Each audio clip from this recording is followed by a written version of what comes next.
नमस्कार दोस्तों, आप सभी का स्वागत है कहानी आपकी और मेरी ग्रहों की जुबानी यूट्यूब चैनल के ऊपर में। इसमें आज जो हम लोग बात करेंगे वो करेंगे कन्या लग्न के लिए जून का महीना कैसा रहेगा। अब जून के महीने के अंदर में आप देखें तो उससे पहले अगर आप जानना चाहें कि कन्या लग्न के अंदर में जो ग्रहों की पोजीशन है वो किस तरह से बिहेव करने वाली है, वो किस तरह से चलने वाली है, वो समझना हमारे लिए बहुत महत्वपूर्ण है। अब केतु को आप देखिए, आपके फर्स्ट हाउस में बैठा है, हेल्थ के ऊपर में प्रभाव लेके आता है। आपके जीवन में आपका देखेंगे तो किसी ना किसी बात पे आपको नजर लगती जाएगी, नजर आपको बहुत जल्दी लगेगी। केतु लग्न में बैठे हुए हैं, उसके कारण हेल्थ डाउन दिखेगी, ताकत शरीर के अंदर में कम दिखेगा। आप सोचेंगे कि मैं खान पान ठीक से खा रहा हूं फिर भी, या खा रही हूं फिर भी मेरे जीवन में उतनी शक्ति नहीं आ पा रही है। मैं किसी भी चीज को डिसीजन तो जल्दी ले रही हूं, पर साथ के साथ में उस चीज को कर नहीं पा रही। उसका क्या रीजन है? और राहु सप्तम भाव में है। स्पाउस आपका एक तरह से लड़ाई आपकी चल रही होगी स्पाउस के साथ में बुरी तरह से। अगर आप देखें तो 3/10 के बाद में 3 अक्टूबर 2023 से लेके ये लड़ाई जो चलेगी 18 मई 2025 तक। तो यहां पे आप देख सकते हैं कि राहु और केतु का प्रभाव जो है आपके लिए जीवन में किस तरह से प्रभावित लेके आ रहा है। अब यहाँ पे ये भी देख सकते हैं कि मीन राशि, यहाँ पे आप देखेंगे सप्तम स्थान में आप देखें तो आपके लिए बुध जो होते हैं वो नीच अवस्था में चले जाते हैं। मतलब यहाँ पे बुध जो होते हैं आपके लग्नेश जो होते हैं वो डेबिलिटेड रहते हैं। तो स्पाउस के साथ में अगर आप देखेंगे तो कहीं कहीं आपका तालमेल जो है वो कमी लेके आता है। अगर यहाँ पे शुक्र बैठे हुए हैं तो बहुत लग्जरी लेके आता है, परंतु अगर यहाँ पे बुध स्वयं बैठ गए हैं तो आपके जीवन के अंदर में एक कठिनाइयां आपको आने को मिलती हैं। उसके साथ आप देखेंगे तो सूर्य शुक्र गुरु और बुध, सूर्य शुक्र गुरु और बुध आपके नवम भाव में आ गए हैं, यानी कि भाग्य के स्थान में आ गए, पुण्य के स्थान में आ गए, धर्म के स्थान में आ गए हैं। नवम भाव अपने आप में लग्नेश आपके जो जाएंगे ये करीब 14 तारीख तक, यानी कि 1 जून से लेके 14 जून तक आपके नवम भाव में रहेंगे। उसके बाद में 15 जून से 29 जून तक आपके कर्म स्थान में बने रहेंगे। तो वो आपको बहुत फायदा लेके आने वाले हैं। साथ के साथ में आप देखेंगे कि आपका 12वें स्थान के स्वामी यानी कि सूर्य जो है वो करीब 14 तारीख तक आपके वृषभ राशि में रहेंगे। उसके बाद में 16 के बाद आपके कर्म स्थान में आएंगे। तो 12वें स्थान का स्वामी भाग्य के अंदर में आए हुआ है। विदेश से फायदा होने को आपको मौका मिलेगा, विदेश की यात्राएं करने का आपको मौका मिलेगा, विदेश जाने का आपको एक अच्छा मौका यहाँ पे मिल सकता है। मंगल जो है अष्टम भाव में चले गए हैं। देखिए मंगल आपके अष्टम भाव में रहे, मंगल आपके लिए सबसे बड़े शत्रु हैं। अपने ही घर में आए, विपरीत राजयोग बना के गए हैं। तो मंगल के लिए आप जरूर उपाय करिएगा। मंगल के लिए अगर आपको कोई उपाय करना है तो बाजरी का दान अवश्य करिएगा। बाजरा दान करने से आपको फायदा मिलेगा। आपके थॉट प्रोसेस आपको नेगेटिव नहीं लेके जाएंगे। अगर आप अपने विचारों को नेगेटिव नहीं लेके जाएंगे अपने इन लॉज के प्रति, तो आपको अपने जीवन में या फिर किसी तरह के ऊट पटांग अनशन जिसे कहा जाता है विचार आपके जीवन में आ रहे हैं तो उनसे आपको मुक्ति देखने को मिलेगी। अदरवाइज आप अपना नुकसान कर लेंगे। इस समय में अष्टम भाव में है। सेकंड आपके घर परिवार कुटुंब की तरफ में भी देख रहे हैं तो मंगल जो है परिवार पे भी इफेक्ट डालेंगे और आपके ससुराल के ऊपर में यानी कि आपके इन लॉज के परिवार में भी डालेंगे। अष्टम भाव जो होता है आयु का स्थान होता है, घर से सामने, तो आपकी आयु को प्रभावित करता है। तो मंगल जो है अष्टम भाव में रह के एक्सीडेंट का भी जोक कराते हैं। मतलब ट्रैवल करें तो सावधानी से कराइएगा, एक्सीडेंट से बचने की कोशिश करिएगा। शनि की दृष्टि मंगल के ऊपर में आ रखी है। शनि आपके लिए जो है त्रिकोण के स्वामी हैं और अभी रोग ऋण और शत्रुओं के स्थान में आ चुके हैं। यानी कि बुद्धि के बाद में अगर आप देखें पंचम स्थान बुद्धि का स्थान है तो छठा स्थान शत्रुओं का स्थान है। रोग शत्रुओं का, रोग भी जो है एक तरह से अपने आप में शत्रु ही हैं जो आपको कमजोर करते हैं। और वहां पे शनि बैठे हुए हैं तो आप अपने शत्रुओं के ऊपर में विजय प्राप्त करने की कोशिश करेंगे। यहाँ पे शनि और मंगल अपनी ही राशि के अंदर में बैठे हुए हैं तो एक तरह से राजयोग बनाते हैं जो आपके जीवन को प्रॉफिट पे फायदे पे लेके आता है। शुक्र आपके लिए त्रिकोण के स्वामी हैं और शुक्र अपने घर में आए हैं, परंतु वहां पे उनके शत्रु गुरु बैठे हुए हैं। गुरु आपके लिए जो है सप्तमेश हैं। गुरु आपके लिए जो है चतुर्थ भाव के स्वामी है। सप्तमेश और चतुर्थ भाव के स्वामी अपने से सुख के स्थान के स्वामी जो है वो आपसे छठे स्थान में बैठा हुआ है, तो सुख के अंदर में कमी लेके आएगा, शरीर के अंदर में प्रभाव लेके आएगा।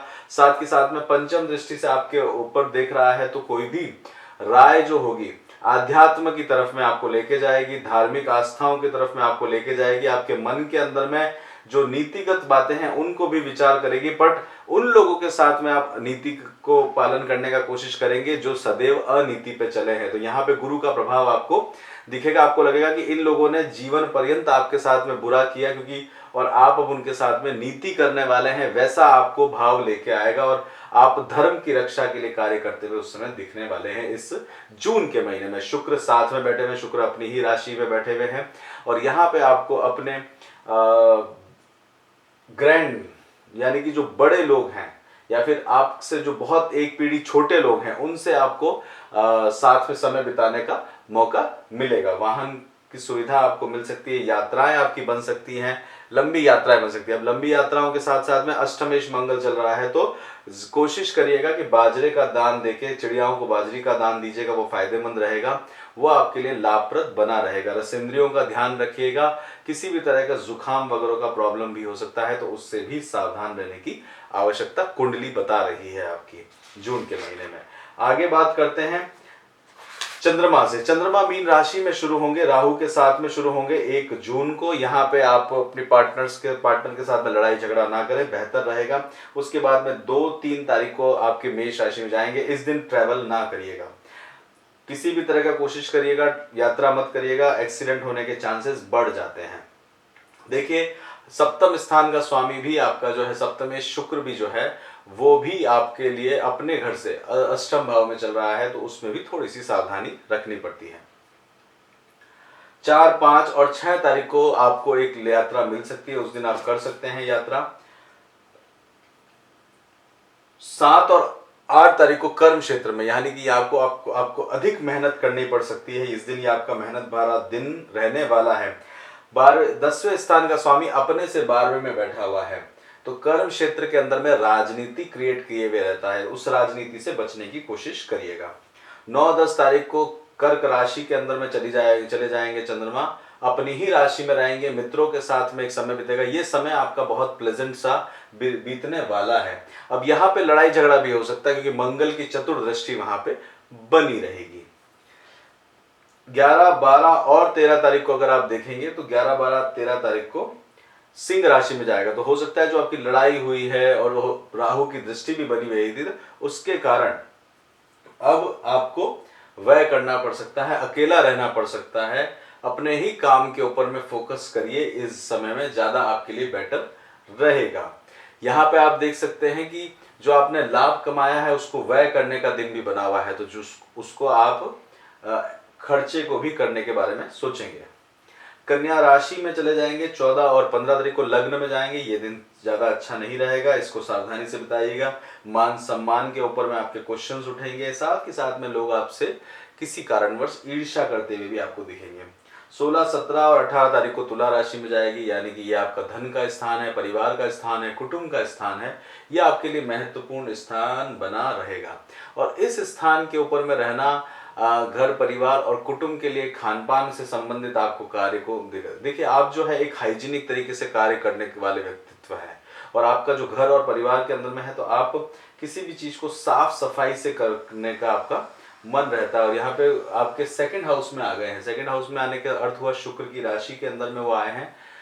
अपने आप में आपको यात्राएं भी लेके आ सकता है, बाहर का खाने का भी मन हो सकता है, परिवार और कुटुंब के साथ में भी मिलने का आपको मौका मिल सकता है। तुला राशि के बाद में जाएंगे वृश्चिक राशि में। 19 और 20 तारीख को चंद्रमा आपके जो है अपने पराक्रम स्थान में जाएंगे, पड़ोस के स्थान में जाएंगे।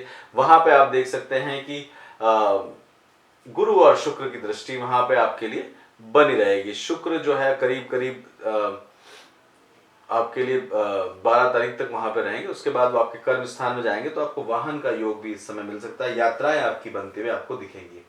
21 और 22 तारीख को आप देखेंगे तो धनु राशि में चंद्रमा चले जाएंगे।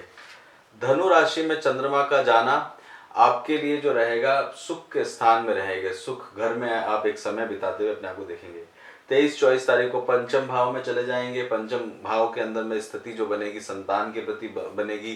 किसी तरह के नए कार्य करना चाहते हैं तो उसमें आपको लाभ देखने को मिलेगा।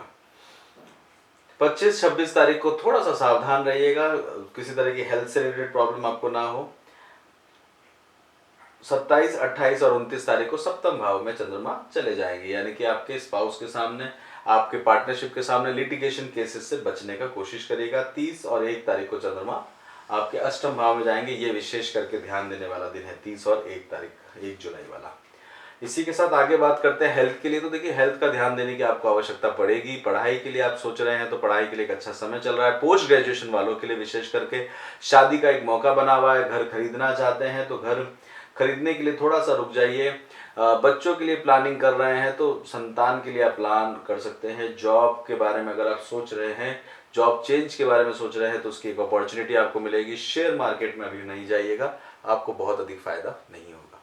इसी के साथ यहीं पे रोकते हैं। कन्या लग्न के लिए आपको कैसा लगा आप ज़रूर बताइएगा। आपका बहुत बहुत धन्यवाद सुनने के लिए यहाँ तक, और खुश रहिए। जय श्री राम।